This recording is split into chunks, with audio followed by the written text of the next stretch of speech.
America శాశ్వత నివాస కార్డుగా చెప్పే గ్రీన్ కార్డ్ పొందడం ఇక కష్టమేనంటున్నారు నిపుణులు. ముఖ్యంగా భారత్, చైనా వంటి దేశాల నుంచి వచ్చేవారు ఏళ్ల తరబడి వేచి చూడక తప్పదని అంటున్నారు. గ్రీన్ కార్డ్ ప్రక్రియ ఎంతో కష్టతరంగా ఉంటుంది, సంక్లిష్టంగా ఉంటుంది. ఇందుకంటూ నిర్దిష్ట అర్హత ప్రమాణాలు, సరైన దరఖాస్తు ప్రక్రియ అవసరం. అప్లికెంట్ల హెల్త్, క్రైమ్ హిస్టరీ క్షుణ్ణంగా పరిశీలిస్తారు. ఇదిలా ఉంటే గ్రీన్ కార్డ్ అంటే పర్మనెంట్ గా ఇక్కడ ఉండడానికి పర్మిషన్ ఇచ్చినట్టు కాదని అంటారు ఉపాధ్యక్షుడు జేడి వాన్స్. గ్రీన్ కార్డ్ ఇవ్వడం అంటే అమెరికాలో పర్మనెంట్ గా ఉండిపోవడానికి ఇచ్చే హక్కు లాంటిదేమీ కాదని అన్నారాయన. మామూలుగా అయితే గ్రీన్ కార్డ్ ను అధికారిక శాశ్వత నివాసిత కార్డుగా భావిస్తారు.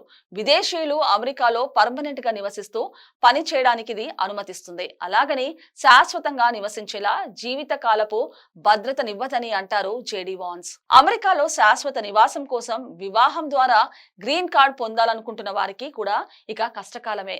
అమెరికా పౌరసత్వ వలస సేవల విభాగం USCIS వివాహ ఆధారిత గ్రీన్ కార్డుల దరఖాస్తుల కోసం కొత్త నిబంధనలను అమల్లోకి తెచ్చింది. మోసపూరిత వివాహాలను అరికట్టి గ్రీన్ కార్డ్ ప్రక్రియలో మరింత పారదర్శకతను పెంచడమే లక్ష్యంగా ఈ మార్పు చేర్పులు చేస్తున్నట్టు చెబుతోంది USCIS.